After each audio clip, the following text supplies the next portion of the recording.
Hey everyone, I just want to say a huge thank you to all of you for helping me reach 100 subscribers. I honestly couldn't have done this without your love, support, and constant encouragement. Every like, comment, and subscribe means a lot to me. Now let's keep this journey going. Our next target is 200 subscribers, and I know we can do it together. If you enjoy my content, don't forget to like, share, and subscribe. Let's grow as a family. Thank you once again. At Marineford, Marco makes the ultimate sacrifice, taking the killing blow meant for Luffy. But death doesn't end the life of a phoenix. Instead of fading away, he's reborn in an entirely different world. A world of chakra, shinobi, and hidden villages. And worst of all, he wakes up as Naruto Uzumaki, the Nine-Tails Jinchuriki. Now a former Whitebeard commander trapped in a ninja's body, Marco must survive Konoha's politics, master chakra instead of devil fruits, and deal with a giant fox sealed inside him. The ninja world thinks it understands the Nine Tails. Disclaimer. This story do not belong to me. The author is Of Flaming Feathers and Bloodstained Furs by Zelga Lim Lee. Respect to author. Chapter 15. Part 14. Whatever happens in Nami no Kuni stays in Nami no Kuni. Or so Hatake Kakashi thought. Gato's wealth was divided equally among the people into those he oppressed during his tyrannical rule, even the neighboring villages themselves. The thugs surrounding the businessman's mansion was apprehended, accordingly. And his former hired shinobis. Well, Momochi Zabuza still died. And he did so with his pride and honor as a shinobi of the Hidden Mist. The said man does plan on doing so while fighting him. For some reason the Kiri Nin didn't elaborate further. His Ninkin may have detected something during their fight, but they won't talk about it. But then their battle was interrupted, so yeah. It was Momochi himself who took care of the men Gato hired to protect his possessions. Aside from the documents the girl mentioned, the greedy businessman has been keeping all his money and acquired belongings in the basement. So we all knew what happened next. The ones Zabuza missed was dealt appropriately by Haku, freezing them like popsicle sticks. The said rogue nin even demanded to acquire his own bounty and hand it to the girl so that she can start over once he is gone. Admirable. And the said act made Naruto cry all over again, much Marco's fond expression and Zabuza's irritation avoiding the hug his student tried to give upon him. After they burned his body and took Momochi's head for identification, the four Konoha nins and the Phoenix went their way back home. With two extra companions. The famed Jonin should have anticipated everything beforehand. Well, Thatch-san is. But the girl, the fake hunter nin, may be another matter. Haku's my friend and I promised Zabuza-san to help her start a new life in Konoha. He is not even going to think about the respect the girl suddenly had for the said Kiri nin. But the implications of bringing a rare bloodline may comfort the council, and she will not be used as a weapon, yoi. The Phoenix stated firmly, as if the teen read his mind. If she wishes to fight for your village, that is entirely up to her. But until then, she is Naruto's friend. First and foremost, understand. Right. I see. Sarutobi hears and nodded as he looked at his shinobis and three guests. With a small smile, he looked at his surrogate granddaughter who clutches the new girl's sleeves as if she is worried for her friend's fate. Marco himself is looking at him in defiance, with a silent challenge in his eyes. Just like the first time he saw him many years ago. And the older man, who is another lost soul from the same sea, looks at him apologetically on behalf of his friend's behavior. Thatch, another commander of the Whitebeard pirates, was presumed to be dead by his nakama after the betrayal of one of their own because of one fruit. Intriguing yet highly disturbing for these fruits to be coveted for its mysterious abilities. Both are more than welcome to stay, he said with a firm set of his jaw. To hell with his counsel, they always nag anyway. And until she decides what to do, she can stay with you, Naru-chan. And when he saw the girl's face brightens and hugs the girl happily with Sakura cheering by their side, it was totally worth it. This was the least he can do for his predecessor's child. He knew his shortcomings and that cannot be forgotten. Especially now that he's here. There is nothing he needs to worry about. Same goes for you, Thatch-san. You won't require me to transform into an animal, right? Because I honestly can, oomph. Marco may be smaller physically, but he is strong. The taller man glared at him while rubbing his stomach. Rude. Laughing amusedly, the third looked at Kakashi. Like always, the silver-haired Jonin took his cue and urges his genin team out to fill up some needed paperworks. What? Is that supposed to be your job? Naruto exclaims in surprise, eyeing her sensei suspiciously. Sasuke sighed and tugs Naruto out of the room while Sakura and Haku follows shortly behind. Nodding in acquiescence, the last surviving member of her clan added some input of her own that they all heard, which made Thatch laugh. You also promised to show me around, remember? Haku spoke with affection towards the blonde. Hiruzen definitely approves her presence. Ma, I do need your help guys, come on. Besides, Haku-chan still need to fill up some residency forms as well. The two pirates watched Team 7 and Haku leave. Thatch chuckled when Naruto has been forcibly dragged out of the room by the Temoru Uchiha brat. Kakashi's voice rang indulgently as he led the children out and gently closes the door behind. He did get a glimpse of Naruto's worried expression as she steals a glance towards the phoenix. Marco's own eyes are unreadable though. Perhaps being honest with her could be more than alright. Thatch commented as he felt a slight change in the room as if something was activated, or whatnot. Humming softly to himself, the 4th Division commander looks around curiously. Hiruzen did notice his reaction and smiled impressedly. These people are really interesting. Haki. That's what they call these abilities. Like chakra, it is something that can be learned but not everyone can use it like these pirates can do. Team 7 has already been introduced with Naruto being the first and the most knowledgeable of them all. He does understand Tobirama-sensei's concerns about these people, but having them as allies are highly beneficial. Not that he plans to use them or anything. Really, his intentions are quite clear on that front. Besides, he thinks that Naruto would not allow it, and the girl will make sure that her friends remain as such. Tapping his fingers rhythmically to finish the silencing seal surrounding the room, one can never be too careful. He stood and approaches the two. The taller pirate, seems like he is now the wielder of Momochi Zabuza's sword, took a stance and places himself beside the younger-looking teen who is still looking at the door.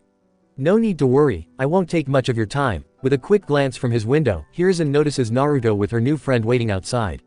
My former student, Jiraiya, will be arriving in a few days with the information I requested. And that concerns us, Yoi. The taller man shakes his head as he tried to pull Marco's shirt to reprimand him. He is someone I trust and one of the very few that can help the two of you find your way back home. The expression the Phoenix made is something Hiruzen already anticipated, but it still surprises him to an extent. Marco stills upon hearing the said word. Home. It was concept that he doesn't understand at first, especially in consideration of his very long life. It took his first few rebirths to comprehend its real meaning. It did started to become more than just a word after accepting Oyaji's invitation. Especially after the crew of two started to grow. I see, the two did notice something in him change. But thankfully, they didn't point it out. Thanks kid, I'll owe you one. With a smile that didn't reach his eyes, he went straight by the window and flew. He did saw Naruto with Haku beside her outside the building, possibly waiting for them. Cursing internally, he went past the girls promising to explain everything later. For now, he needed to be alone. Wow, Thatch muttered in surprise as he watches his friend leave without any warning or farewell. And the said teenager left him behind. On his own, in a very foreign place. With a man he knew nothing of, except that the said man already met Marco way before he joined the crew. Fantastic. Not that he cannot get around the village or something. He did hear Naruto trying to call Marco's attention minutes after the Phoenix jumps out of the building. And the teen did ignore her, which has gotta be trouble on itself. I really didn't expect that. Hiruzen sighed and glances back at him questioningly. I am to assume that this behavior is unprecedented. Among all of us, Marco has complete control over his emotions just as how he mastered his devil fruit ability. Which begs to differ the matter at hand. What could possibly be the reason? I suppose the rest can be settled at a later time. You mean there's more? Mumbling under his breath, Thatch finally looks worryingly towards the old man. Well, it is about your accommodations. The village leader stated in a reassuring manner. Not that it calms Thatch for one bit. Naruto ran after the Phoenix. The direction he flew into could be anywhere. Haku promised to wait for Thatch so she don't need to worry about them. After she arrives at the edge of the training grounds towards the forest, she bit her lips thinking of her next action. For whatever reason, Marco closed off their bond. She never know that it can be done, and it scares her. It is like one of those times the before when she's still living on her own. Yo, quick pause, smash that like button, hit subscribe if you're new here, share this video, and tell me in the comments which part you're loving the most. Ignored, treated like trash, so she tried to think even if it isn't her strongest trait ever. What could the old man possibly told him to react this way? Disappointment lighting her features when she came back empty. Arg. Naruto glares at nothing and crosses her arms as she walks in a circular manner. If she cannot find Marco, what's the use of all the knowledge he imparted upon her?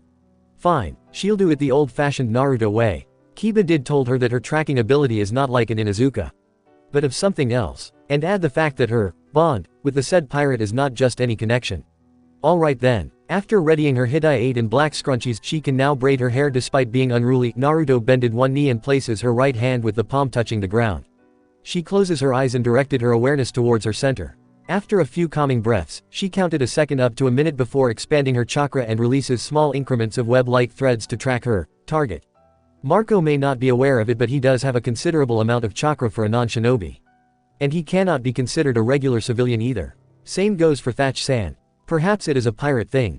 And like many others, his chakra is distinct, easily identifiable, possibly to her since she tried comparing it with the others. Even to his friend. The very first time she attempted this, sensing, business, her range is about 5 kilometers. That impresses Kakashi-sensei when he learned what she is trying to do.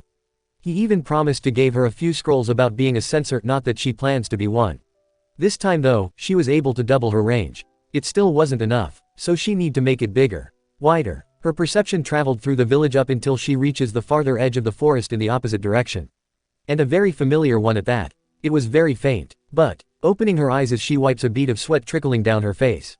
Naruto frowned upon remembering that part of the woods. It was the place where she found him. Silently she hoped, and regardless of all that is happening right now, she still wishes for him to stay. Please don't leave me. ... Sitting atop the highest branch of the tallest tree he found in Konoha's surrounding forests, Marco sighed as he covered his face with both hands. Ignoring the scent of the woods and leaves, he started to grow fond of these past few days. For whatever reason, the thought of going back with the others isn't as tempting as before, even if he has Thatch with him and will be considered a surprise for the rest of the crew, especially Ace once they return. Not that he didn't want to go back. He do have responsibilities as Oyaji's first mate.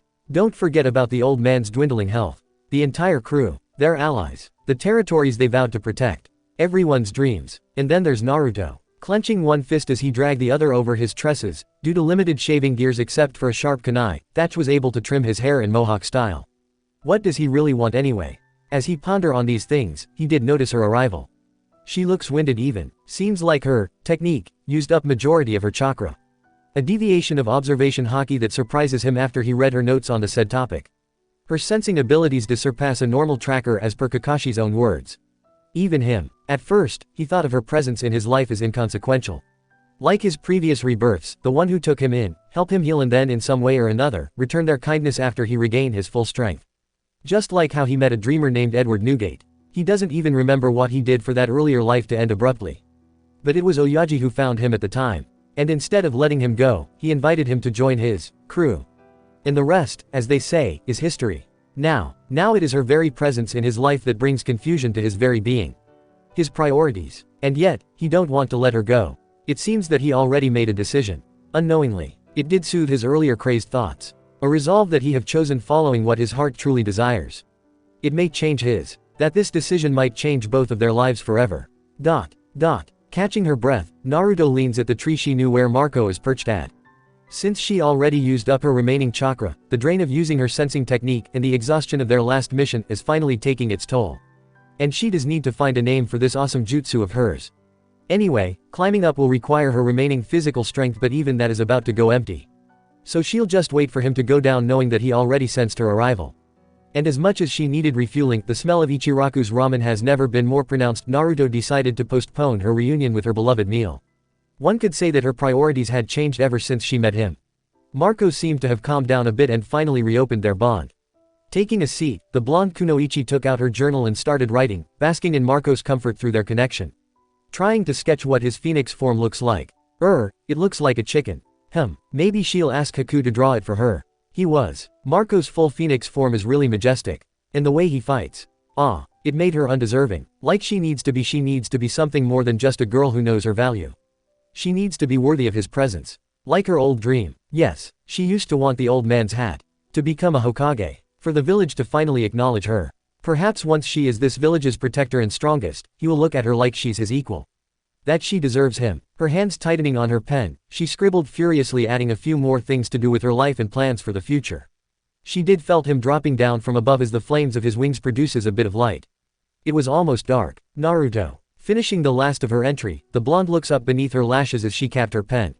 Ready to go home. She knew that the pirate looks far more collected than what she saw earlier after he jumps out of the old man's office. Calming the beat of her heart, she held his gaze steadily. Even both of his eyes are unreadable, shadowed by the darkening sky. Clenching her right fist, she waited for him to speak up. The matter from their previous disagreement, forgotten. Not knowing that what she is about to hear may be far more troublesome than her need to train and his obsessive want to protect her. Marco knew that he needed to say something to his Naruto. He does remember what happened in Nami no Kuni. And that the incident with Haku's needles may have temporarily set their prior issue aside. Something he needed to address as he did promise to be truthful with her. The old man told us about someone who can help us find our way back, Yoi. Her eyes widened momentarily. He felt her pulse quicken, so he kneeled in front of her and places a hand over her head. So, why you and Thatch-san are going to? Naruto stuttered as her journal fell from her grasp. Ah, that news isn't what she expected. Her heart thrums faster and her eyes started to blur, obscuring her vision. His gaze softened as he took her within his arms. Marco lets Naruto calm herself for a few seconds and added gently, "It will still take some time since we don't really remember how we got here in the first place. And I doubt the man here isn't mentioned knows more, Yoi." Releasing herself from his grasp, Naruto glances timidly at him and picked her journal up as she avoided his gaze. With a sigh, Marco took her hand and waited for the girl to look at him. A tear fell, but she wipes it furiously away. Sorry. You don't need to apologize, Yoi." Marco wipes the rest of her tears with his fingers. Her dependency towards him may seem unhealthy enough from another's perspective, even Thatch pointed it out. And he does know that this vulnerability will improve over time as her self-reliance grows. But Marco knew that it was him who depended towards her at first. So he will take whatever she can offer him. He's a pirate after all. Being greedy is part of the job description anyway. And he won't let anyone take that away from them. "I believe everything will work out, Yoi." Holding her hand, he didn't let go.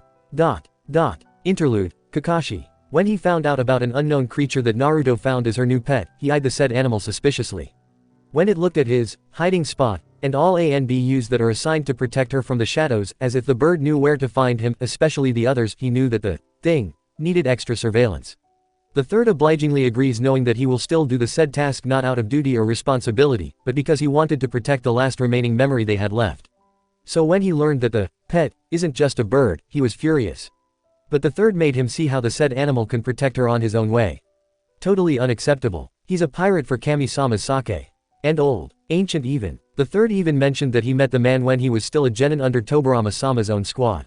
So that was like eons ago. Not that he looked the part of a barbaric old buccaneer. But still, Naruto is too young for someone like him. He'll need to make sure that this marauder won't corrupt his sensei's daughter. Or he won't hear the end of it once he joins them someday. Yeah. Chapter 16. Part 15. A shadowed figure came out from an undisclosed building, revealing a young man wearing standard Anbu gears. Eyeing his surroundings carefully, making sure that he is not being watched, the man took out a scroll from his weapons pouch and prepared a summoning hand sign after pricking a bit of blood from his finger. The creature that was summoned gave an acknowledging nod and opened its mouth to receive the missive held towards its maw. With a smile, the shadow added in a confident tone, "Tell him that I was able to find a more suitable replacement, someone far more worthy than his chosen host. If it can shrug its shoulders, it would probably do so, judging from its gaze." It left with a puff of smoke signaling the creature's departure, and the unknown laughed softly to himself. Removing the porcelain mask covering his face, the man stood to his full height. It is only a matter of time before their plan sets in motion. Brushing imaginary dirt from his clothes after passing through the foliage, the man greeted a passing vendor with a cheery wave and went on to his designated task as if nothing happened minutes earlier, while whistling a jaunty tune to himself.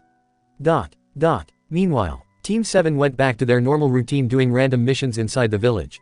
With Naruto's new housemates, the wall beside her unit was demolished to accommodate 2 new rooms. The pirates decided to share a room, with Haku and Naruto taking the other one. Surprisingly, the pirates knew how to do some house remodeling, much to the Hokage's amusement. Tem himself, Sasuke, even offered to provide some building materials and old furnitures from the Uchiha compound in exchange for a few spars that the 3, Haku-chan included, agreed on. The matter with the third's informant was set aside despite Marco's assurances, but Naruto remains uncertain. The older team didn't push any further but decided to watch her closely from the background. He didn't like it, especially when Naruto started wearing her old mask again.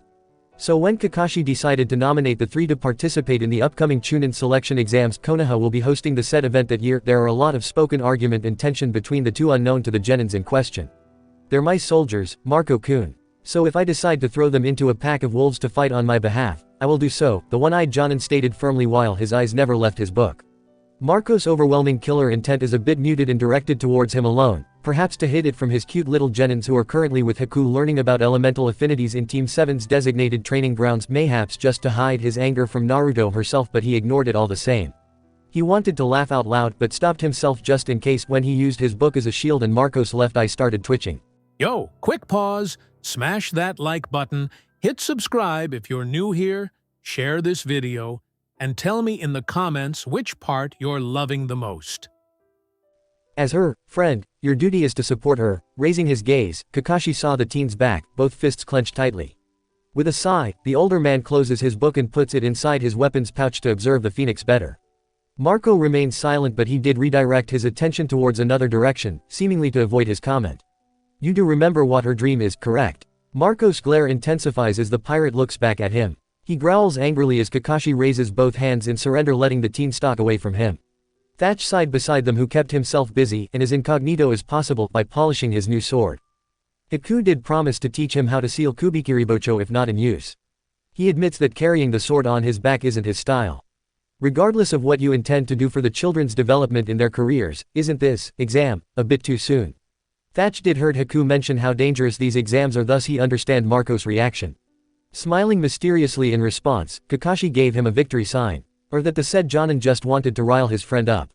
And possibly kill himself in the process. Eyeing him strangely, the 4th Division commander shrugged his shoulders with a careless grunt and gently wrapped his new sword with its bindings. Well, it is your funeral, I guess. The 3 genins eyed the chakra paper Haku is holding in wonder. Well, Sakura and Naruto are, while Sasuke is hesitant. Apprehensive even. I already know what my elemental affinity is, the last Uchiha muttered. Surprisingly, Sasuke's main affinity is lightning, but he was trained to master fire as part of their clan upbringing. Sakura do have water while Naruto has wind. For your affinity, it is a big help if you decided to pursue being a medic. Sakura nodded in understanding as she wrote furiously on her own journal. Wind is good for long-range attacks and can be used to provide additional support to your teammates' own elemental affinities, fire and water. Eyes sparkling in amazement as the blonde nudges the two smugly. Hear that? My element is so awesome, Naruto boasts out cheerfully while Sakura shakes her head in amusement as Tem or Sasuke-kun grunted in response. But his expression lightened up a bit after the girl teasingly poked his cheek. For whatever reason, Kakashi-san and Marco-sama are arguing quietly near the memorial stone. The Jonin sensei did entrusted his genins to her care and avert their attention away, which is surprisingly working to an extent. Kakashi-san will probably explain more, so I suggest that you guys talk to him later about the results and what training he can recommend. Thankfully the two older men finally stopped arguing with Marco-sama, leaving the premises and possibly to cool off before facing them later. She's still in the process of understanding the phoenix's real form and age as per Thatch-san's mysterious remark. You bet ya, her new friend exclaimed happily as she drags the two towards the masked Jonin. Haku did notice 2 remaining chakra papers beside her basket. Thinking of 2 particular people, she wonders what elemental affinities they may have. Marco knew that he has no claim whatsoever. And despite everything, he wants to assume, especially to himself, that Naruto will favor him among everything else. But Kakashi's right. As her friend, he should be supporting her, knowing that her dreams remains the same regardless of his arrival in her life. Yes, Uzumaki Naruto still aims to be a Hokage of this village. To be acknowledged by these people who thought of her as the 9-tailed fox reincarnate. A monster. The mask she wears is what these people sees. He will not even wonder if Kakashi or the other brats doesn't knew the real her. How she cried in her sleep whenever she thought he's asleep, that was before he started talking to her. How she repeatedly voice out her mantra every morning before going outside the safe confines of her home, with everyone mocking everything she did, thus her endless pranks throughout the entirety of the village, especially to the people who is mean to her. She no longer cry or do her pranks, but she dreamed of them. How he saw her attempt to protect herself from unknown assailants, he was livid knowing what that action entails. Marco. With a sigh, the phoenix looked at his blonde, whose worried eyes never left him after they rejoined them that afternoon to share the snacks Thatch prepared with Haku's assistance.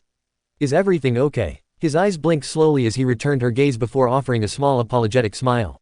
Not really, Yoi. Stuffing her mouth with Thatch's homemade cookies, the girl studied his features. Marco did sense her nudging through their bond, and subconsciously turned the next page of her training material provided by the stupid Jonin. The other two already went home after taking a few pieces of baked goodies from Haku's basket. Thatch may have also dragged the Yuki away so that he can settle this issue of his with the girl in front of him. Seriously, his friend knows more about him than his own self. Placing both hands behind his head, he laid beside her and watches the clouds above. If I told you to stop being a ninja, would you heed? I mean, will you follow my request? Gauging her reaction would be the best. But ever since he met her, he continues to second-guess what action he needs to take. The price of caring for someone. Not an unwelcome thought, but totally annoying to some extent despite all his experiences. What a drag, Yoi.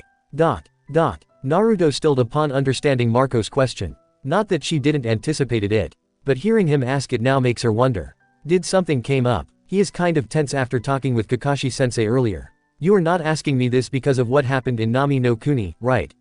Partly because of that, Yoi. And some other things that might happen in the future, I guess. Squinting both of her eyes, Naruto places her stuff inside her pouch and crosses both arms in front of her chest as she looks at the teen laying beside her. Remembering what Thatch mentioned before, Marco's behavior is possibly caused by his continued existence. Or what others called immortality. A very interesting concept if you think about it. Coveted by some but. With a small humorless grin, Marco turned and held Naruto's Hitai-8 that she placed in front of her as he thumbs the leaf insignia on the metal band.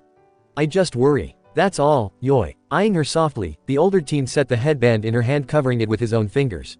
I first thought that there is nothing more dangerous than being a pirate. Seems like I am mistaken. With a shrug, Naruto places her hand above Marco's, patting it gently. Giving the older teen a fond look and a slight tug urging him to sit properly, she took his hand and held it near her heart, clasping it tight. Thanks, an expression she rarely shows to anyone, and yet ever since she met him, Uzumaki Naruto learns to smile from the heart. For being here for me, even if the future is uncertain, she decided to take one day at a time. Carpe diem. And then the Jinchuriki tackles Marco in a hug and burrows herself within his embrace. As expected, the pirate welcomed her in his arms. For caring, hugging him tighter, Naruto added in a small voice, hoping that he won't think less of her, even though I am scared for that day to come. That you will need to go and be with your crew, I promise to be the person you can be proud of. That you won't need to worry anymore because, grinning widely, she declares with conviction. An assurance of some sort to her most precious person. Because I will become a strong kunoichi. And that I'll also stay true to my dreams and my own worth. I won't let anyone step on me and mock my dreams, since I am doing this for the people that matters. Naruto decided to seize the day and think little of the future. She knew that everything will work out. She believes it. Marco nodded in approval and smiled at her, patting her head affectionately. The blonde pouts in response, especially when he messed up her wild tresses that seems to stick up everywhere. Ah, how did his human grew up so fast in such a short time? Interlude, Kakashi 2. Finally seeing the real human form of the pet, Kakashi could not fault himself, but technically he is surprised, mind you. He did see his adult form the night Naruto was tricked by that traitor. But then, he is totally different the day after, especially when he intervened against him during the bell test. He definitely won't think of that stupidity. Not at all. Minato-sensei is possibly mad, aggressively furious about his life choices. And Kushina-ne-sama's probably going to castrate him. So yeah, for whatever reason, he does appreciate the pirate's presence in her life. Ever since he came, Naruto started to come out of her shell. She started to trust other people. She started trusting herself. Now she knew her worth. But regardless of her changes, he still won't trust the man-turned-teen. Pirates. In gritted teeth, he acknowledges Guy's worried look with a noncommittal shrug as he turned a page from his favorite book. Trying to ignore life's surprises and whatnot. Chapter 17. Part 16. Staring at the Chunin application form in her hands, Naruto had this feeling that yesterday's conversation is probably caused by the said paper. The reason why Marco is glaring daggers towards her sensei. Perhaps plotting 1,000 ways to kill the tardy Jonin. Bury his body where no one can find him. And possibly dance on top of his grave with Thatch-san cheering in the background. She also knew how worried Sakura-chan is, judging from her pale complexion after examining the paper in her hands. And Tem. Well, Sasu-tem is excited. Boys, will you be signing up? The pinkett asks curiously with her teeth working in between her lower lip. Sasuke himself crosses his arms trying to act cool or whatever. Not that Sakura will ever notice it. Ever since Marco sorted out Sakura's priorities and dreams, the other female member of Team 7 seriously took the challenge to improve her training as a kunoichi of the Hidden Leaf Village. She even adapted the journal she always carries in her person to take notes and create new jutsus. Sasuke may have done the same, but until she sees Tem's own journal, it is just speculation, so yeah. With her jaw set, she looks at her teammates and gave her answer. Something she knew that Marco may not approve of at first but will still support her decision regardless. I'm going to try. With a deep breath, the blonde held the paper tightly. And participate, even if we fail now, there are still chances in the future. Naruto may have not noticed it, but the two did look at one another in silent approval. Acknowledgement pouring out like waves in their gaze as they waited for her to speak up more. That we can be something more, that we can prove ourselves and become better. So, tomorrow at 7. Sakura confirmed as she smiled in response and held her hand. Scoffing silently, Sasuke gave his usual nonverbal grunt and waves his hand in farewell. Yeah, see you tomorrow. Pointedly ignoring the box with 2 holes that suddenly appeared behind her, Naruto bids her goodbye. Hell yeah, see ya, datbeo. A while later, Naruto's left arm hurts. After she played earlier with Konohamaru, the boy attempted to overrun her, but he accidentally collided with someone. Someone very nasty. The teen he slammed into reacted badly and Naruto was pushed away when she tried to secure Konohamaru, injuring the arm. She did held her ground as the blonde reinforces her dominant arm with haki and retaliates. The catsuit-wearing teen with those purple-colored face paint curses out loud and releases his hold on Konohamaru, who rushes behind her as he clutches her jacket worriedly. "You brat." The older teen's female companion sighed in response but advises him to finish faster or they'll be in so much trouble. "Yeah right. Yes," eyes glinting playfully, Naruto added with a purr showing sharp canines. Attacking the Hokage's grandson is indeed troublesome, satisfaction lighting her features when Catboy blanches after hearing her words.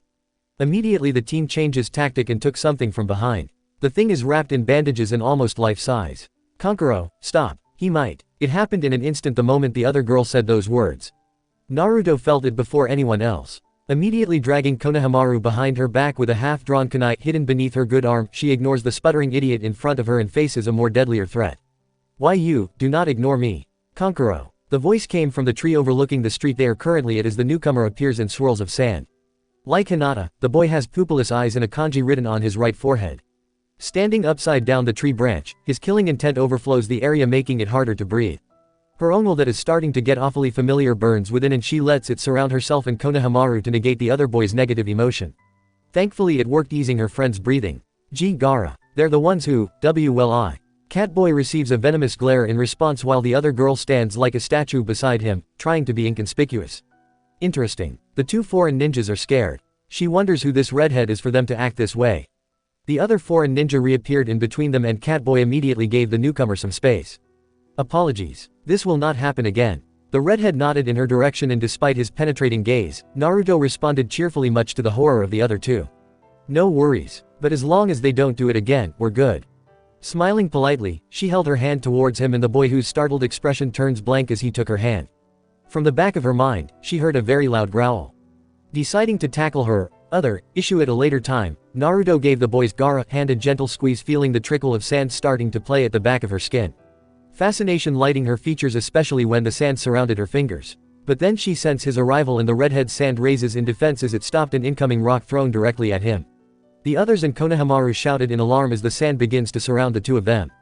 Gaara's hand tightened around hers and a third one, surrounded by bluish-colored flames, held the other boy's arm in a not-so-threatening manner unhindered by the sand barrier. His presence overlooming with the blonde's eyes that literally glows with his bluish-colored flames.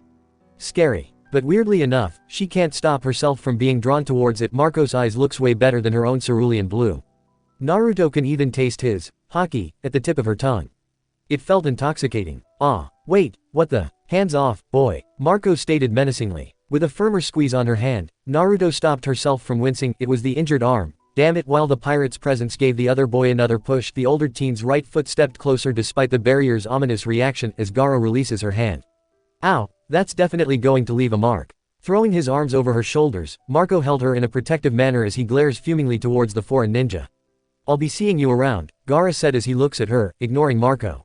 Name's Uzumaki Naruto, covering the darkening bruise the boy made, her eyes glances quickly at Marco observing his almost violent expression. "And yeah, see ya later." "Not on my watch," she elbowed into Marco's side as the three left with the other two giving the redhead a wider berth. "Seriously?" Naruto hissed towards Marco, who shrugged his shoulders indifferently. Taking her left arm, the other blonde carefully scrutinized her bruises with a worried yet proud expression in his eyes. "Seems like you forgot to use armament, You were watching all along." Marco did use his flames to ease the throbbing. Strangely enough, it isn't as hot as the other kind of fire. It felt real nice. Warm even. Wait, he is distracting her. Oh, for crying out loud. Sasuke jumps down from the same tree the redhead uses earlier as his perch. Possibly covering himself with an illusion as the Tem gave her his signature eye roll. Is he freaking serious? Perhaps using either one that suits your needs might help. The Uchiha did eye her injury speculatively, with Naruto baring her canines in retaliation. "Bite me." Marco sighed and patted his blonde's wild tresses as the boy, Konohamaru, looks at them in wonder. Admiration clearly visible in his eyes. Chuckling, he returned his look with farewell nod as he drags his kunoichi along, leaving Sasuke to accompany the other boy back home. He needs to make sure nothing is broken and will let Haku check on her arm as the Yuki is currently working part-time at the hospital. "Ah, Thatch is going to insufferable again. Just great, yoi. ... Naruto did kept her surprise to a minimum after seeing the rest of Team 7 at their designated meeting place the next day. With a cheery wave, Sakura greeted her and Tem, as expected, gave his usual one-word response. HN is not even considered a word. He needed to expand his vocabulary. Marco, currently in his phoenix form, flies from his perch, his favorite human's shoulders, and transformed back to his real human guys midway. Perhaps he'll leave a word or two, and to remind them how dangerous this day is going to be. As Naruto already anticipated it, she rushes towards her most precious friend and give him a big warm hug. "Ah, nothing to worry about, Marco. We'll definitely do our best." With a grin, she gave her phoenix a confident smile. With a sigh, Sasuke interjected ruefully, "I'll make sure to keep an eye on her, knowing how she attracts trouble even when standing still," eyes glinting in a playful manner that reminded Marco how the commanders of their crew treat one another. Like siblings in all but blood. It made the phoenix smile in nostalgia. "I'm not asking for your opinion, you bastard." His Naruto, as expected from every argument she has with the Uchiha, screeches in response while Sakura face palms and looks at him and then turned towards the other two who continues to bicker with one another while giving the older teen an exasperated smile. "And I'll keep an eye on these two." Sakura led the others inside the facility, even giving the two a tug on their ears. His smile dropped after the door closes on them. With a frown, he crosses his arms and tried to sense the other participants inside the vicinity, assessing the danger his kunoichi is about to face. But then, he felt something the moment the three genins left. Similar to Kakashi's illusion on that first day, Marco grunted internally and started walking away from the premises. "Damn it, these people are starting to get annoying." Marco the Phoenix. The pirate eyed the speaker threateningly. The corner of his lips raised a fraction and he could not stop himself but feel a bit of satisfaction when the other man or child took a step back. "We require your presence. .. Interlude, Konohamaru. Ever since he met her, Sarutobi Konohamaru found someone to look up to. Someone who can see him as he is and not just the honorable grandson. She gave him a reason to become a better shinobi. To become something more. The jutsu she taught him put some additional perspective in his eyes. And when he heard her dream, he could not stop himself but aim for something similar.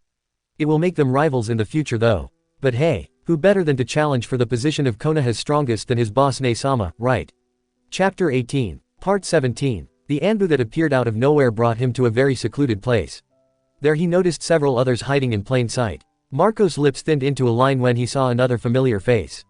The newcomer does have the same presence as the gentle village leader, albeit darker. The other boy from Hiruzen's former squad. Just like the kind Hokage, he is older. Half of his face and possibly his entire body are covered in bandages, not that he can see those. I am assuming that Hiruzen doesn't know about this. Correct, Yoi. Shimura Danzo scoffs derisively in response and tapped his cane twice. The said fool may be kind enough to allow your stay. But the council says otherwise. Oh. Marco places both hands inside his pocket and walks toward the once A-boy he met before.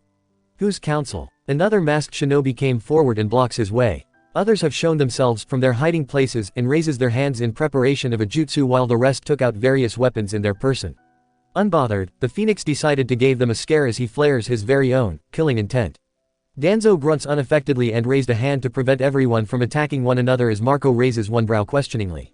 Oh, right, Thatch probably felt it, and Haku as well since she grew accustomed to his chakra signature. And let us not forget about his blonde kunoichi.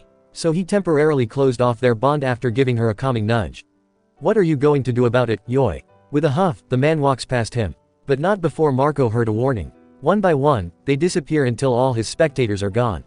What was left are leaves and clouds of smoke. Rolling his eyes internally, the Phoenix sighed tiredly, suddenly feeling the weight of his continued existence. And then he felt his friend rushing towards him with Haku in tow. What the hell happened? The taller pirate blurted out dramatically as Haku glances at their surroundings with a suspicious look. Rubbing his jaw speculatively, Marco shakes his head and gave them a comforting nod. He started walking towards the direction of the village despite Thatch's indignant reaction. He's being a drama queen as usual. And the location these other ninjas led him into is farther away from where he had liked. Far from Naruto. So very irritating. Just some nuisances. Nothing to worry about, Yoi. Are you sure? Haku asks anxiously. Knowing that her question pertains to something prompted Marco to pat her head gently.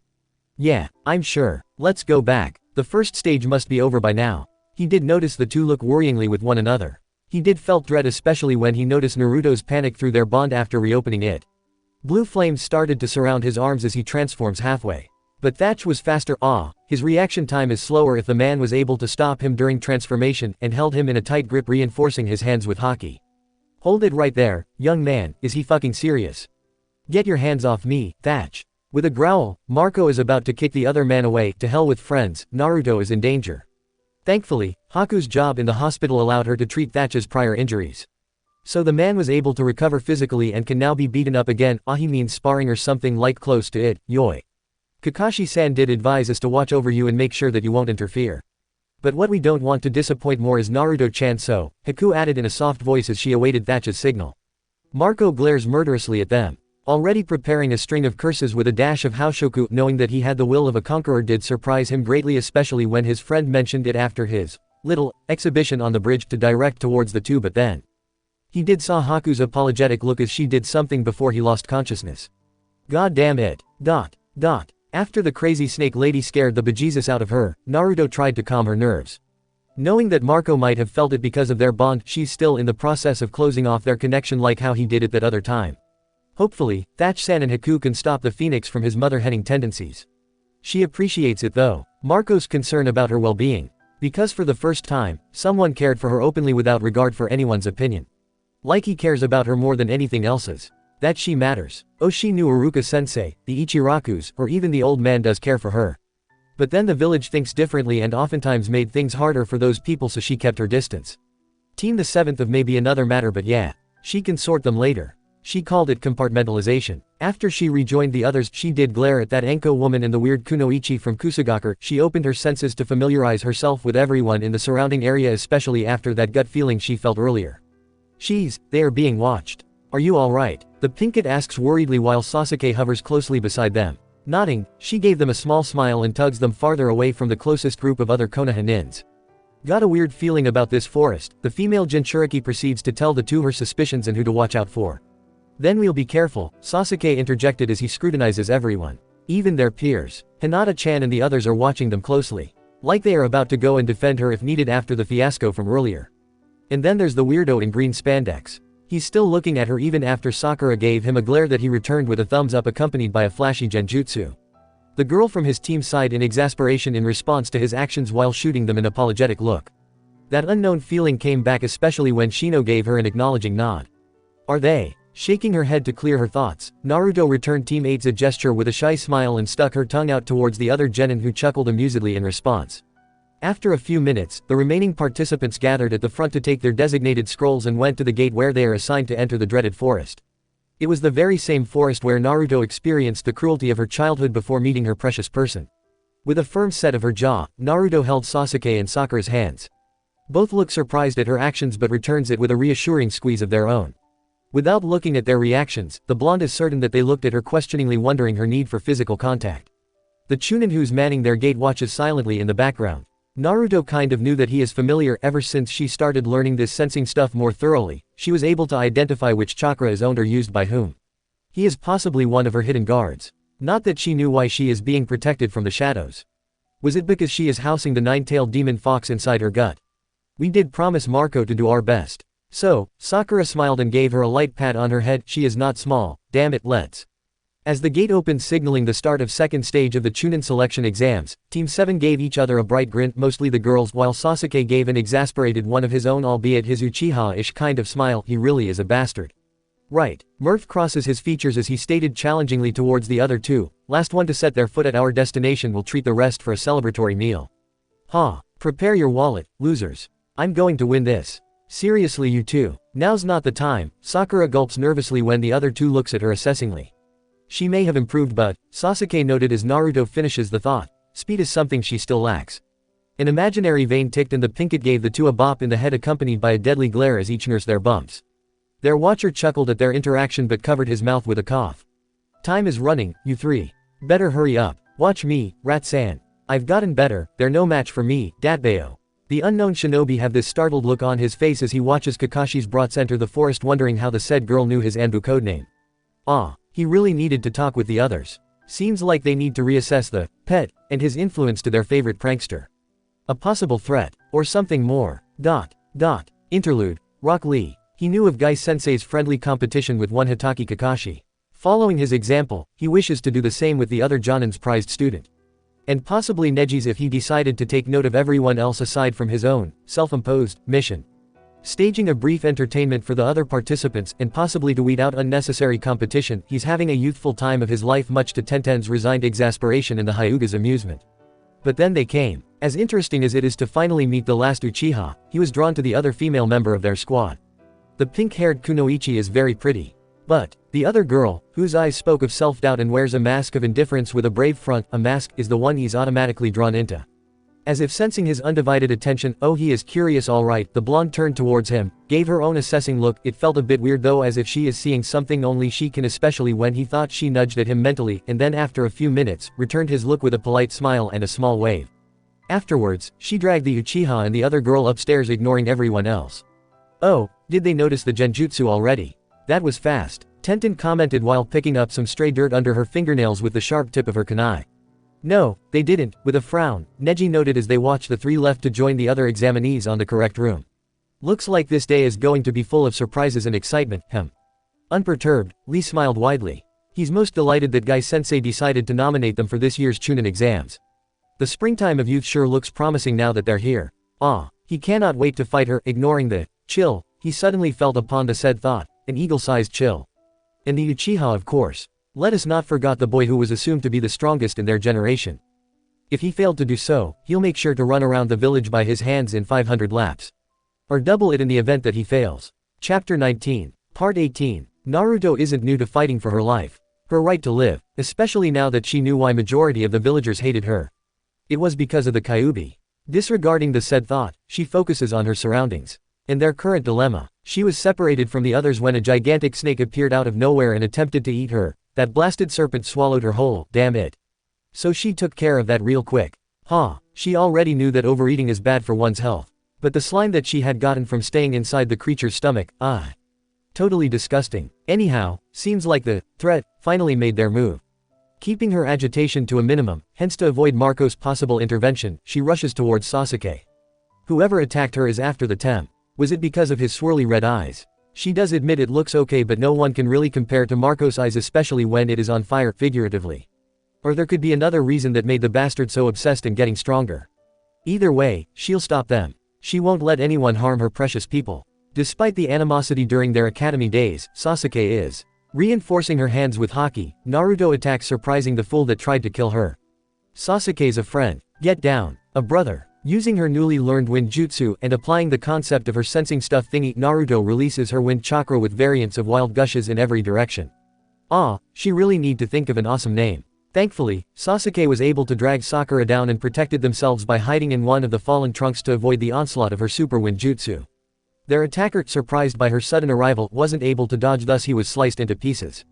Or so they thought. Kukuku. So very interesting. Sasuke, who was able to recover from the killing intent their opponent releases earlier, drags both of them behind his back, much to Naruto's indignant reaction.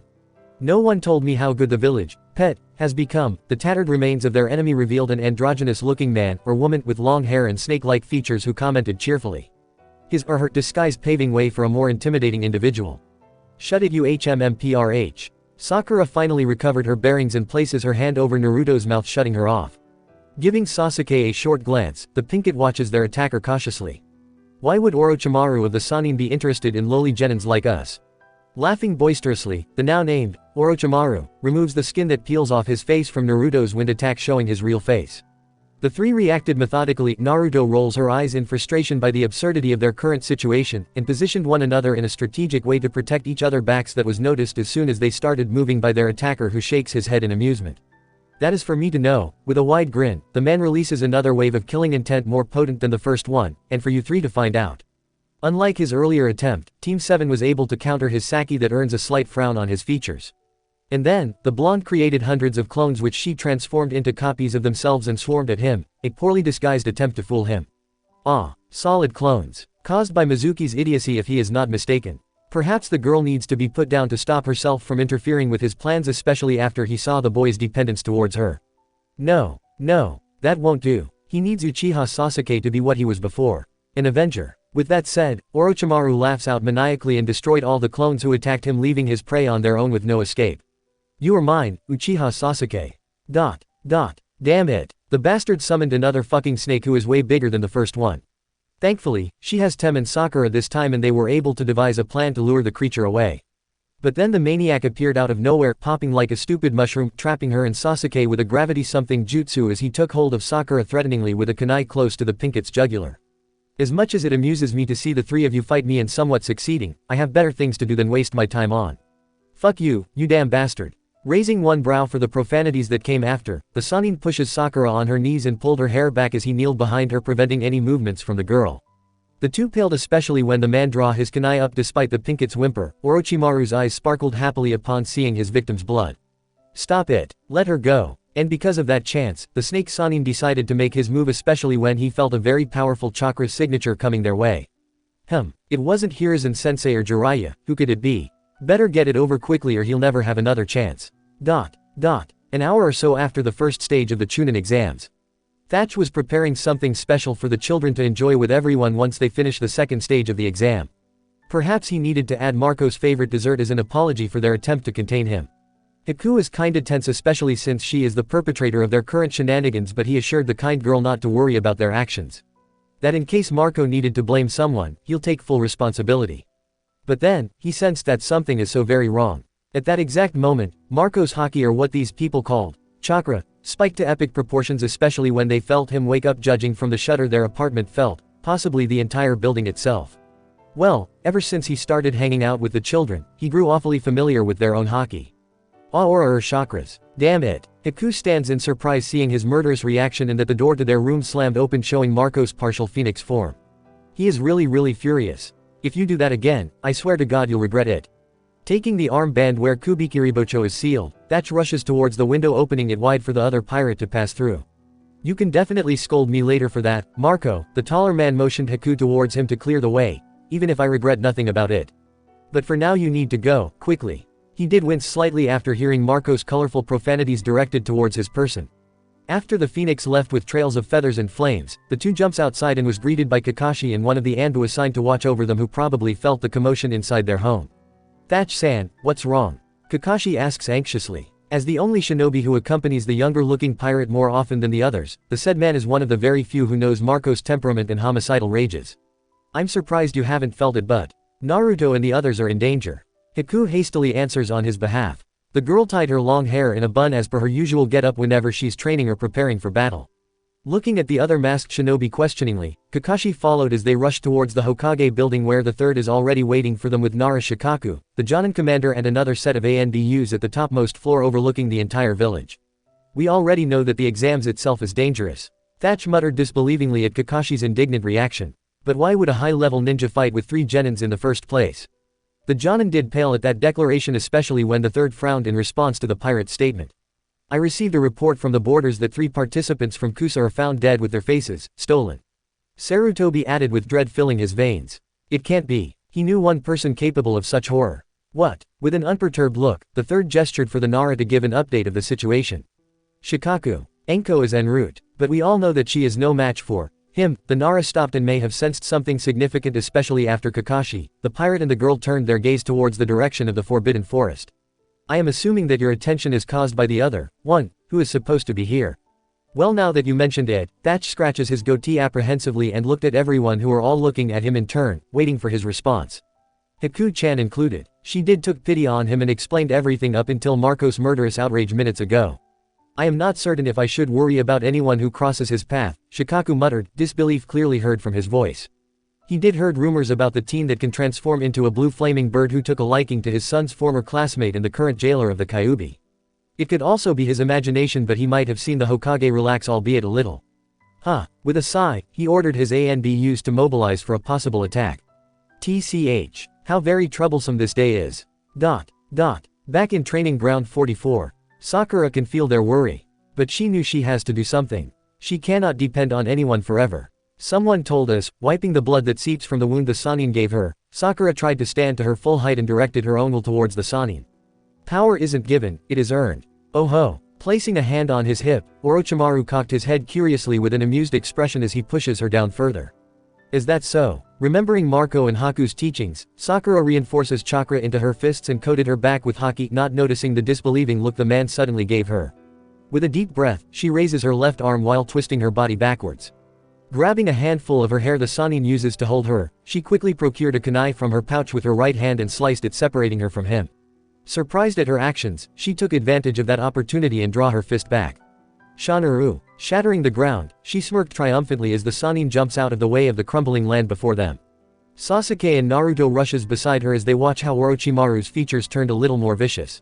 That's awesome, Sakura. The blonde gushes in excitement as she tried to cheer at her actions. Her smile did fell when she saw her hair. Shrugging her shoulders dismissively, she returned her worry with a bright smile. I guess a new haircut is needed and that the length is starting to get in the way. While Sasuke is looking at her like it was the first time he saw her. Weird. Controlling her freakout, inner fangirling, the Pinkett shook her head to clear her thoughts and motioned for the enemy that is still in front of them.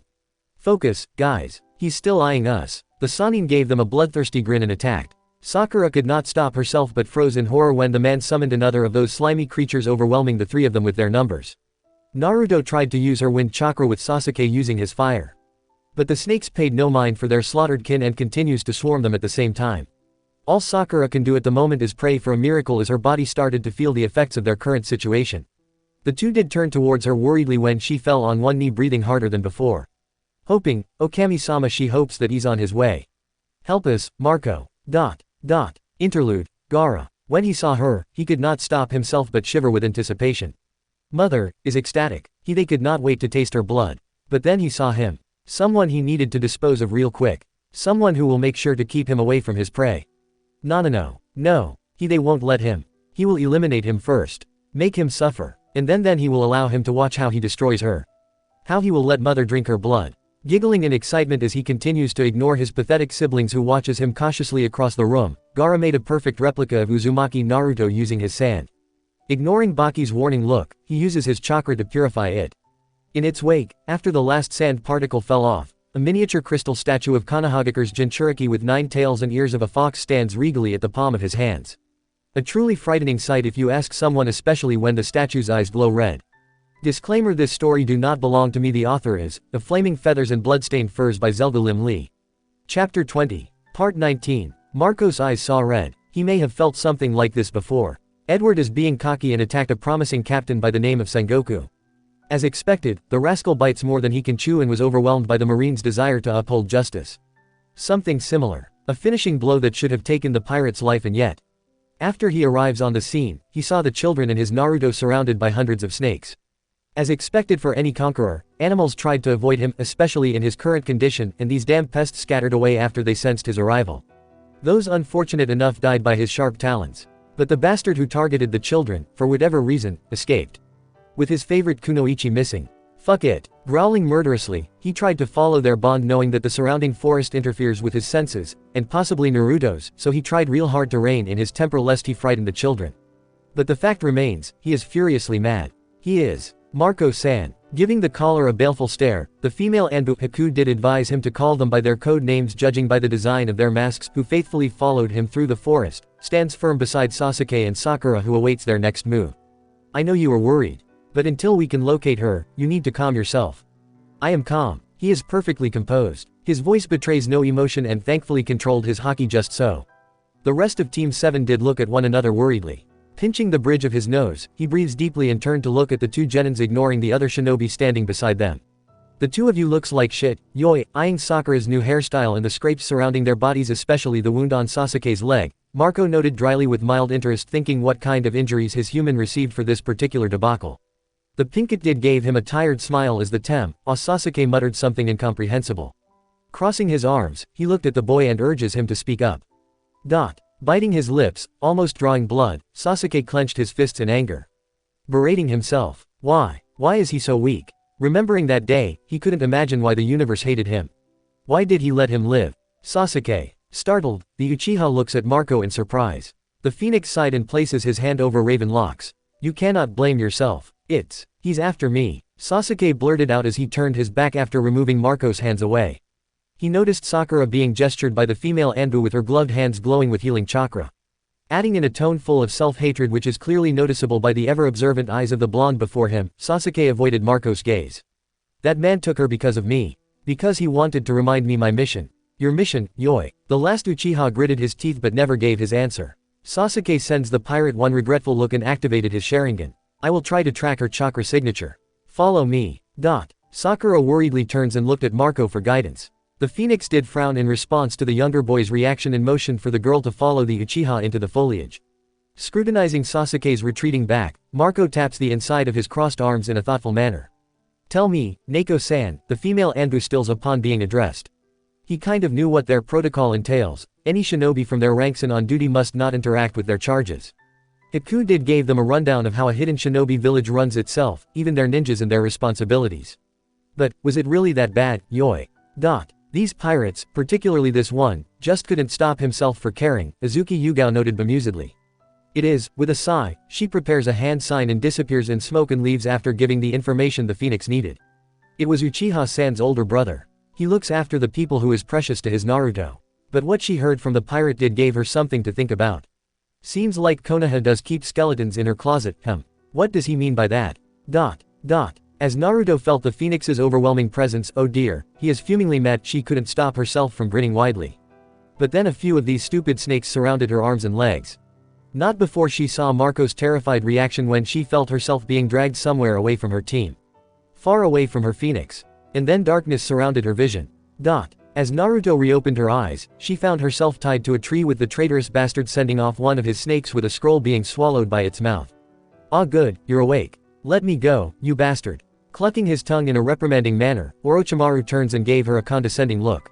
Where are your manners, child? Growling in response, Naruto struggles within her bindings trying to free herself, especially when she felt Marco's worry through their bond.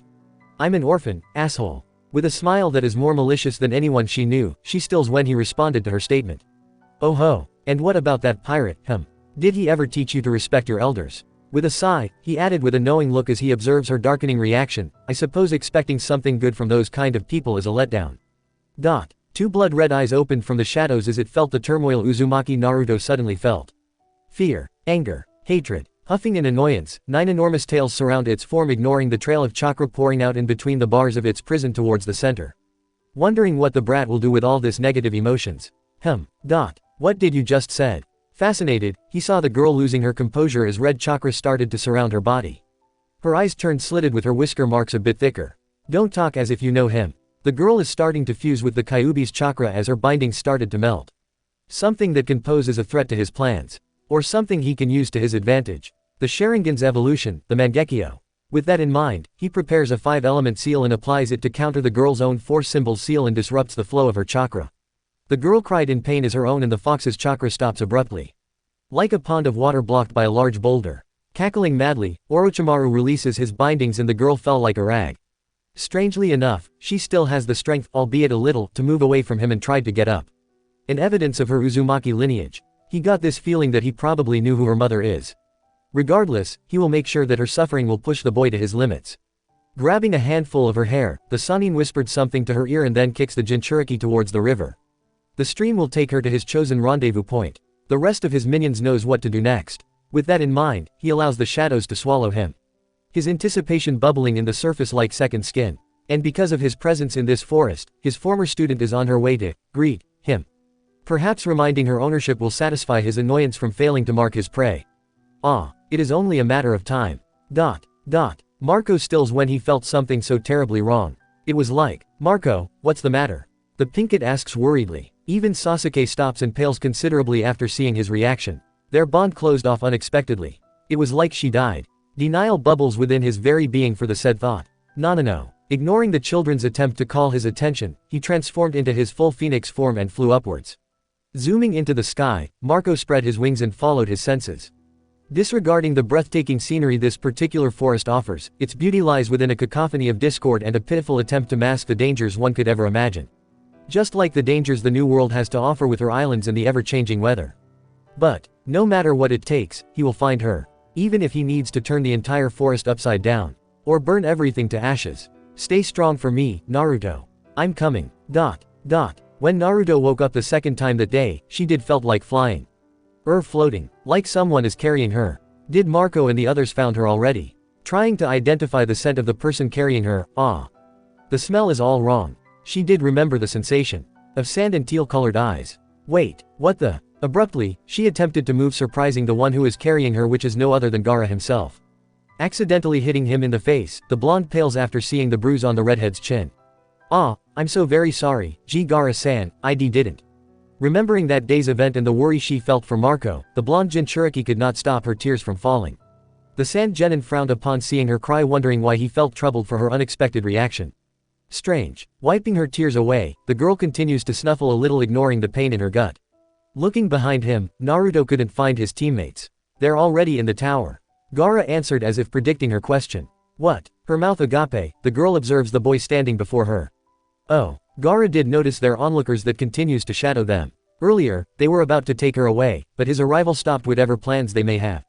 Perhaps he needed to. Don't. Giving the girl an unreadable look, she returned it with a thankful smile and a gentle pat on his hands. I've already imposed on you, for helping me back there. I can't. Taking a deep breath, Naruto bowed her head in gratitude and gave him a warm smile. I can't drag you further into my mess. And thanks for saving me earlier. Stepping away from the boy, the blonde was about to leave when Gaara took her hand. It wasn't painful. Entirely different from his previous attempt to touch her the day they first met. And what he said didn't even surprise her. Chuckling in response, she nodded in acquiescence and gave the redhead a quick kiss on the cheeks, ignoring his surprised gaze. Naruto left the boy behind to face the threat hanging on her head with his words ringing in her ears. I will be the one to kill you, so do not die. Right. What is it with her existence that attracts so many weirdos? Marco isn't one. So yeah, he is an exemption. Lee is running afar ahead of his team when he noticed a streak of yellow rushing in great speed and was followed closely behind by 3 unknown assailants. Could it be? What's the matter, Lee? Tenten asks curiously after she nimbly avoided a branch he accidentally broken from his jump. Politely waving off her concern, he decided to investigate and requested a few minutes of his own to his team. Neji did look at him suspiciously but huffs in agreement as he took a seat from his own branch. Make it quick, and don't let us bail you out, understand? With a grin, he gave his friend, despite the continued denial the Hyuga feels for their so-called relationship, a thumbs up and disappears to follow his new acquaintance deeper into the forest. Lee got this feeling that she is in trouble and she's facing them on her own, wondering where the rest of her team are. Despite it all, he wanted to see what she can do. After he carefully approaches the location where they are gathered, he watches how she valiantly fought her opponents all by herself. Despite being outnumbered, she outsmarted them with various traps. But it wasn't enough. The shinobis from Odogakur played with her like she was nothing. Lee was about to interfere, especially when he saw one of the genins took out a kunai. And then he heard her resolve. You can beat me all you want, but I'm not going down without a fight. Because of that declaration, Lee came to her aid with vigor and style. He almost did saved her. However, their attackers are so focused on hurting her, making her bleed, and since they use long-range ninjutsu, his counterattacks are very limited. Don't drag him into this, you bastards. Ignoring the cuts and bruises she sustained, the blonde tried to protect him. Such strength. And when he was about to meet his end, another group of genins came. He remembers them from Tenten's musings, the Inoshika Cho trio of the current generation. Thanking their lucky stars, Lee took the Akamaiki's offered hand as they walked towards the others, giving the opposing team a united front. But despite the three's arrival, the one called Zaku attacks fearlessly. Naruto grits her teeth in anger. Why? Why did they came here? This is her fight. They shouldn't involve themselves in the first place. But the idiot tried to use his airwaves technique again. Knowing that the bowler head guy and Team 10 won't be able to dodge in time, she uses her body after pushing Ino out of the way and blocks his attack with one of her own. Damn, it hurts. Bracing for impact, the blonde tried to cover her head to avoid further damage to her person, ignoring the wounds she have gotten earlier and the constant pain in her gut. She could not even stop the ringing in her ears courtesy of the other girls' bells from their earlier skirmish. It was already too late to notice Shikamaru's worried call when a hand grabs her neck in a chokehold. His eyes mocking as he looked down at her. Just like that snake bastard, the older boy tightens his grip and Naruto felt her lungs started to burn in pain. Her vision darkening. And yet, she isn't scared. At all. All she ever wanted was to see him again. Marco. Interlude. Neji. When Lee left, he motioned for Tenten with a practiced hand sign so that they can follow their bothersome teammate from afar. He still cannot understand the interest the other boys show towards the village's pariah. Oh, he knew about her. That Uzumaki Naruto. There is nothing really special about her. Especially during the first stage. He was able to glimpse at her answers and they do not make any sense at all. Then the way she expand her senses during the second stage to familiarize herself with everyone's chakra, something that he never knew she can do. But due to some damnable luck, she was targeted by these people. And regardless of how she fought back and Lee's intervention, it wasn't enough. Headstrong and persistent as she is, he can respect how she faced her enemies with a determined look in her eyes. Tenten did gasp in shock knowing that a fellow Konoha Kunoichi is in danger. She'll probably curse him if he decided not to interfere at all. Well, he is about to. But then another batch of rookies came. Despite their best efforts, the ninjas from Odo is far more experienced than a regular genin. Which is something to worry about for later. Overwhelmed, they still fail to make a stand. However, she still won't give up and protected the Yamanaka heiress when the other blonde was attacked. TCH. This girl. He really wonders if she is someone to watch out for. How very annoying. Chapter 21. Part 20. in Team 7's designated training grounds, 1 hour before the start of the Chunin selection exams. Alright, both hands on her hips, Naruto positioned herself firmly on top of the wooden posts.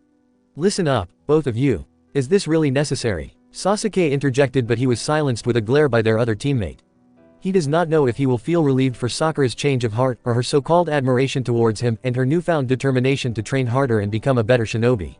The Pinkett did pull out her own notepad and pen, ready to jot down whatever nonsense the Dobi wanted to say before the start of the exams.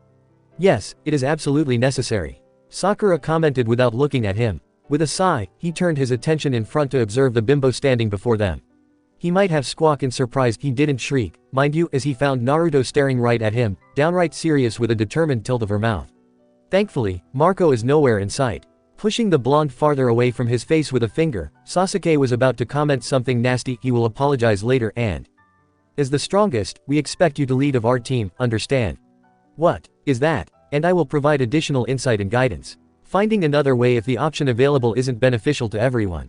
Writing furiously on her notebook, Sakura added in a lighter tone, my knowledge with medical ninjutsu is mediocre at best, so I will work on that as soon as possible. With a nod, she noted firmly as she almost crushed her pen, after the exams. Are they implying that he is? I'm not smart or strong, but I can be your extra muscle and support. Tapping a finger on her chin, the blonde grinned suspiciously and added in a whisper. I'm an expert when it comes to traps, so you can count on me to snare those fools away. Cackling like a demented witch, Sasuke tried to lean farther away from the girl who grabs him in a hug with Sakura on the other side of her arms. He did saw the other girl smiling in response to the Dobi's craziness, and Marco, who came unannounced, was observing them amusingly from a perch above the trees overlooking the training grounds. As if caught red-handed, the Uchiha blushed and the older teen laughs in response to his reaction. His dignity, long forgotten. How annoying. And yet, he feels light. Confident even. Is this what it feels like? To have people you care about. To protect. But then, his words kept him at bay. As his smile disappears, Marco frowns and crosses his arms questioningly. Sasuke may have failed to notice his reaction, but the boy shakes his head as if to clear his thoughts. His interaction with the girls may seem indifferent as it was his usual behavior, but Naruto, as clueless as ever, didn't even find anything amiss. Quote. Ignoring Kakashi's arrival, Marco stood and transformed halfway. Leaving the stupid Jonin's inquiry with a pointed look, the phoenix flew to his human side not before giving the Cyclops a snide remark. I'm not interested in what you are about to say, Yoi. So back off. He did hear the man mumble how rude he is behind his back. He does not care about the complexities of this village and their own issues. What he cares about is his blonde kunoichi. Nothing else's. And yet, he knew that Naruto will never abandon the people she cares about. Her friends. Even if Sasuke didn't knew he was one. Present day. The remaining members of Team 7 rushes towards the forest where they knew Marco flew into. Ignoring the exhaustion her body felt, Sakura set her jaw and called Sasuke's attention with a whistle. Thankfully, his awareness as sharp as ever, especially now. Marco's been compromised, the Raven noted gloomily. If we need to fight him, we don't stand a chance. Sakura nodded in concession, but her determination never left her face. You're right. Turning sideways as they continue their trek, the Pinkett added carefully, ensuring that their goal is set. Until we secure Naruto, we have to try. And be very careful. Knowing that they don't have much time left and remembering the things they've learned in the past, the two reinforced their limbs with chakra and ran faster. Shikamaru knew that coming here to save the other blonde in his life is so troublesome. But Choji is worried about her. And Ino just wanted to make sure that her precious Sasuke-kun is unharmed. So after trying their clan formation that failed epically, something they needed to work on after this annoying exams are over, the Nara never felt so helpless after seeing Naruto being beaten by the Oto nins for whatever reason. She even had the audacity to save them even if she couldn't move well, injuries he didn't want to think about on how the said girl acquired those wounds. But then, they came. Sasuke's eyes, looks like he already activated his Sharingan, burns fiercely in anger with Sakura shattering the ground like it was nothing. Excellent chakra control is expected from the Pinkett to separate Naruto from her attacker. Ino's eyes did bulge at that though. The two immediately went to their teammate's side and hovered protectively beside her. The Uchiha placing himself between the blonde and the three foreign ninjas as Sakura started assessing Naruto's injuries. And yet, their attention aren't entirely focused on them. Perhaps their wary glance towards the direction of the forest they came from every now and then earned a few warning bells in his mind. Someone else is coming. What? Ino asks nervously, and the other genin in spandex tried to get up. Who? The presence he felt is familiar but entirely different. An unknown voice rang out, surprising everyone, even the other genins watching from the shadows. Oh, he knew they're there all right. How is she, Yoi? Sakura responded worriedly, and the air started to get real heavy with every word that came out of her mouth. Shikamaru did notice Sasuke's darkening look as the tomo in his eyes started spinning. The newcomer sighed and pinches the bridge of his nose as he finally noticed their presence. He looks like a civilian alright. With blonde hair closer to Naruto's shade, a relative perhaps. Unbuttoned short sleeves showing a very toned physique with pants that reaches his calf tied by a light blue sash serving as a belt. But, and these guys, yoi. He did felt dread when the older teen looks at them with a perceptive gaze similar to his father's when he turned serious in their game of shogi. The pinket's eyes sharpened in response reprimanding the teen. Shikamaru and Choji are Naruto's closest friends back in the academy. I don't know why the other one is here but. Oh, there are audiences alright, the one called Zaku answers cheekily and wipes the blood from his hands. We are supposed to wait for her team. But we aren't that picky so they'll do. Chuckling amusedly, the boy took out a kunai and pointed it at her. I'm about to hear that bitch scream. I just need to. It was over in an instant. The stranger whose eyes turned feral in anger kicks the boy and buried him deeper into the ground as he steps on his body with a sandaled feet. The remaining Oto even himself didn't even notice the teen's movement. It was too fast. Marco. The Nara winces when he, well, everyone did, heard a bone crack. Sasuke's voice is grave as he called the teen's attention. Marco. Isn't that the name of Naruto's pet? I can smell her blood. Blue flames started to surround his arms as the teen took the younger one by his neck, tightening his hold unmindful of the hand that clawed against his grip as the other arm is angled strangely, looks like it broke from the fall. The very same hands that was used against Naruto earlier. This one, for whatever reason, Shikamaru felt satisfaction seeing the other boy struggle. Stop. Ah, how very troublesome. Naruto's everything hurts. It was like Marco's hockey introduction training all over again. And yet, she could not stop herself from worrying. Her phoenix's anger is palpable the moment she was snatched away by the snake bastard. The feeling stayed despite the distance. And after sensing Sakura and Tem's arrival, she tried real hard to open her eyes. But it was too heavy. Then she heard his voice. I can smell her blood. It was a voice she never heard him speak before. Foreign, even to her ears. Without them noticing, even Shikamaru's group in spandex wearing genin looks surprised, she ran towards her phoenix and hugged his middle. Burrowing herself into his body. Strangely enough, she can feel his heartbeat. It was beating real fast. Tightening her hold, she didn't let go. Strangely enough, despite the anger pouring out of him, Marco releases his hold on the boy and took her into his arms. Relief washing over her system as Marco kisses the top of her head and effortlessly carried her. Disregarding their personal space knowing that her phoenix wouldn't mind, she wrapped her legs around him and places her face at the crook of his neck. She might have sensed Ino dropping her jaws in shock. These are the consequences of the actions I made. Decisions I will never regret doing, Naruto whispered as she leaned away slightly and touches his face giving her pirate a soft look. I made a promise to do my best, remember? What am I going to do with you, yoi? Her smile turned into a grin as he turned away from his prey and walks towards Sasuke and the others. Marco did felt the idiot trying to pick himself up with a kunai at hand. And the said kunai was thrown at them and exploded after it struck him at the back. Marco. Naruto. Sakura's alarming shout rang across the clearing accompanied by the idiot's mocking laughter. Forest of Death, main tower. It is a very worrisome day. Well, he already expected Marco's foul mood after they Hiku rendered him unconscious. Thus he made sure to keep tabs on the children's aura. Bird Brain wasn't the only one who improved their haki, just to satisfy the other pirates' incessant need to protect Naruto-chan. But then an unknown signature came and approaches the three. An intent malicious enough that allowed him to feel it even from this distance. Dark and dangerous. Of course, Marco is another matter knowing how attuned he is to Naruto with their unmistakable bond. With Marco being secretive about the said connection, he decided to figure it out on his own. Hiku-chan probably knew more as she is as observant as someone can be.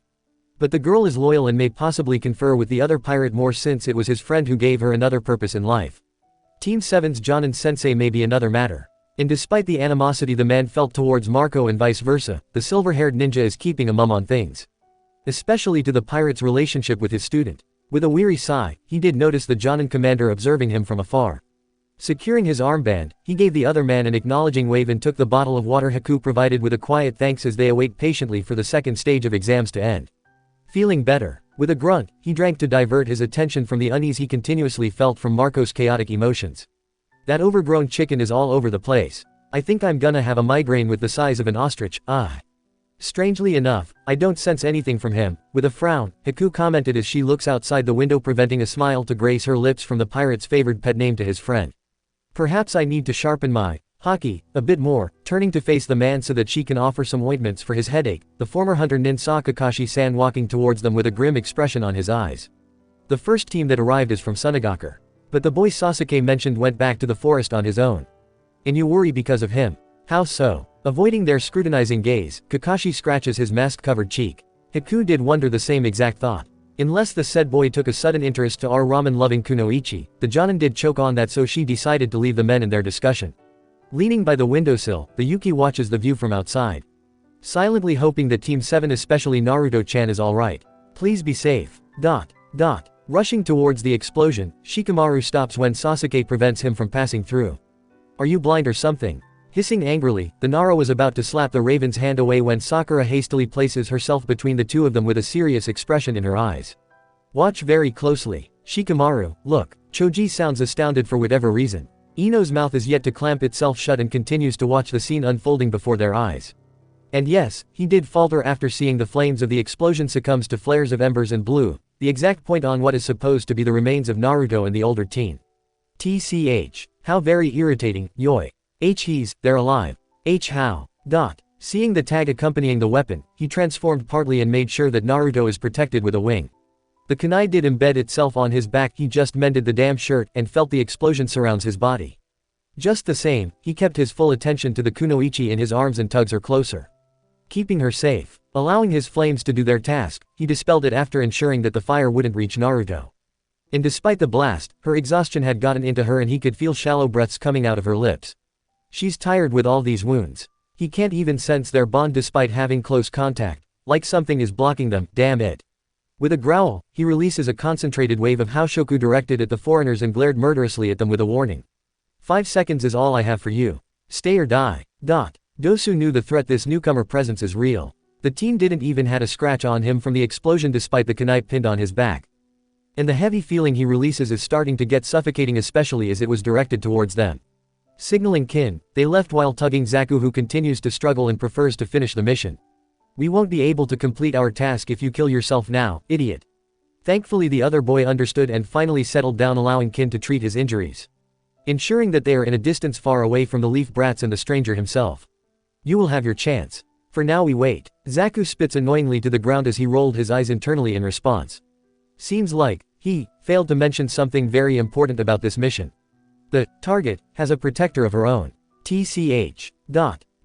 Opening his last bag of chips, Choji watches the proceedings before him. The other Konoha genin left a while ago when his team came to pick him up. Not before he was thanked by Sakura for coming to Naruto's rescue. Ino surprises him yet again as she gets a hold of herself and bombarded the Pinkett with so many questions while looking randomly at the other elephant in the room, or rather forest. The unknown sat dutifully by Naruto-chan's side after Sakura healed her most obvious injuries. He decided to sit beside his best friend as the Nara is patiently waiting for Sasuke to start explaining that day's event. Perhaps they'll get a brief understanding as to why the ninjas from Oto attacked Naruto. Offering his snack, Shikamaru rolled his eyes at him and took a few pieces, knowing that his presence will remind him to be calm and for the Uchiha to avoid any deflection. Aside from Kiba and the Hyuga heiress, he is one of the closest people to Naruto and by extension, Shikamaru. With a sigh, Sasuke looked at them seriously and started. We were attacked and someone targeted Naruto because of. Turning to look at one another, the Akamichi may have dropped his junk food with a bewildered look. Frowning in response, Shikamaru did pick it up and handed the packaging back to his friend. You don't really need to give the specifics, Sasuke. Glancing sideways, he saw the older teen giving the blonde a gentle look entirely different from his murderous reaction earlier. We already anticipated weird stuff happening on these exams, Choji noted absentmindedly. What Shikamaru really means is that, who the hell is he? Ino blurted out with Sakura following behind her.